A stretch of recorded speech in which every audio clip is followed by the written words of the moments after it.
புதிய விதிமுறைகளுக்கு எதிராக வழக்கறிஞர்கள் நடத்தி வரும் போராட்டம் நாளை முதல் தற்காலிகமாக நிறுத்தப்படுவதாக கூட்டு நடவடிக்கை குழு அறிவித்துள்ளது. தமிழ்நாடு புதுச்சேரி வழக்கறிஞர் சங்கங்களின் கூட்டு நடவடிக்கை குழுவின் பொதுக்குழு கூட்டம் ஈரோட்டில் நடைபெற்றது. இதில் ஈரோடு, சேலம், கோவை உட்பட தமிழகத்தின் பல்வேறு மாவட்டங்களிலிருந்து வழக்கறிஞர்கள் சுமார் 3000 பேர் கலந்து கொண்டனர். டெல்லியில் நடைபெற்ற ஆலோசனைக் கூட்டத்தில் எடுக்கப்பட்ட முடிவுகள் குறித்து பொதுக்குழு கூட்டத்தில் விவாதிக்கப்பட்டது. 126 வழக்கறிஞர்கள் மீதான சஸ்பெண்ட் உத்தரவை திரும்பப் பெற கோரும் வகையிலும் அதற்கு கால அவகாசம் தரும் வகையிலும் போராட்டத்தை வரும் 16ஆம் தேதி முதல் 25ஆம் தேதி வரை தற்காலிகமாக நிறுத்த முடிவெடுக்கப்பட்டது. பொதுக்குழு கூட்டத்திற்கு பிறகு கூட்டு நடவடிக்கை குழு ஒருங்கிணைப்பாளர் திருமலை ராஜன் இதனை அறிவித்தார். இந்த பொதுக்குழு கூட்டத்தில்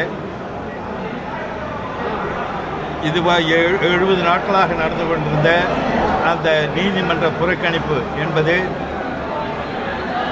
தற்காலிகமாக நிறுத்தி வைக்கப்படுகின்றது. இந்த தற்காலிகமான புறக்கணிப்பு மறுபடியும் வருகின்ற 25ஆம் தேதி ஜாக்கினுடைய நிர்வாக குழு கூட்டத்தில் இது பற்றி மறுபடியும் பரிசீலனை செய்யப்படும்.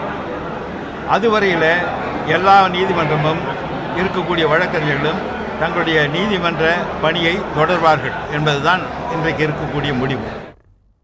வழக்கறிஞர்களின் போராட்டத்தை தற்காலிகமாக நிறுத்தப்படும் முடிவுக்கு தென் மாவட்டங்களைச் சேர்ந்த வழக்கறிஞர்கள் கடும் எதிர்ப்பு தெரிவித்தனர். கூட்டத்திலிருந்து வெளிநடப்பு செய்த அவர்கள் போராட்டத்தை நிறுத்தக்கூடாது என வலியுறுத்தி முழக்கமிட்டனர்.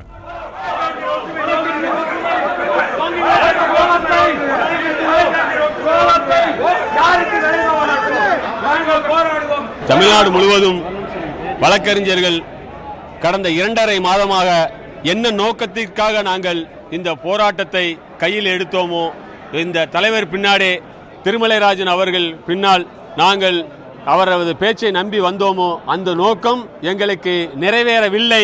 தென் மாவட்டத்திலிருந்து வந்திருக்கின்ற அனைத்து வழக்கறிஞர்களும் இன்றைக்கு மிகவும் மனசோர்வுடன் இங்கிருந்து கூட்டத்திலிருந்து கலைகிறார்கள். அதாவது இன்றைக்கு கூட்டப்பட்ட பொதுக்குழு கூட்டத்திலே மெஜாரிட்டி கருத்து போராட்டம் தொடர வேண்டும், வழக்கறிஞர்களின் இந்த வேலை நிறுத்த போராட்டம் தொடர வேண்டும் என்று அனைத்து வழக்கறிஞர்களும் கூறினார்கள். கோவை மாவட்டத்திலே கோவை மாவட்ட பொள்ளாச்சி வழக்கறிஞர் சங்க செயலாளர் நாங்கள் எல்லாரும் இந்த போராட்டத்தை ஆதரவு கொடுத்து கொண்டிருக்கின்றோம். ஆனால் கோயம்புத்தூர் வழக்கறிஞர் சங்கம் மட்டுமே இதற்கு எதிர்ப்பு தெரிவித்துள்ளது. ஆனால் பொள்ளாச்சி வழக்கறிஞர் சங்கமும் பொள்ளாச்சி வழக்கறிஞர்களும் உணர்வோடு இருந்து கொண்டிருக்கிறோம். நாங்கள் மட்டுமல்ல, தென் மாவட்டங்களில் திருச்சி வழக்கறிஞர் சங்கத்தின் தலைவர் சீனிவாசன், நாமக்கல் வழக்கறிஞர் சங்கம், தேனி வழக்கறிஞர் முத்துராமலிங்கம், நாகர்கோவில் வழக்கறிஞர் சங்கம் பத்மநாபன், திண்டுக்கல் வழக்கறிஞர் சங்கத்தினுடைய பொறுப்பாளர் ஆனந்தன், தூத்துக்குடி மாவட்ட பொறுப்பாளர்கள் அனைவருமே இந்த போராட்டத்திற்கு நாங்கள் எதிர்ப்பு தெரிவிக்கிறோம். போராட்டம் தொடர வேண்டும் என்று கொடுக்கிறோம்.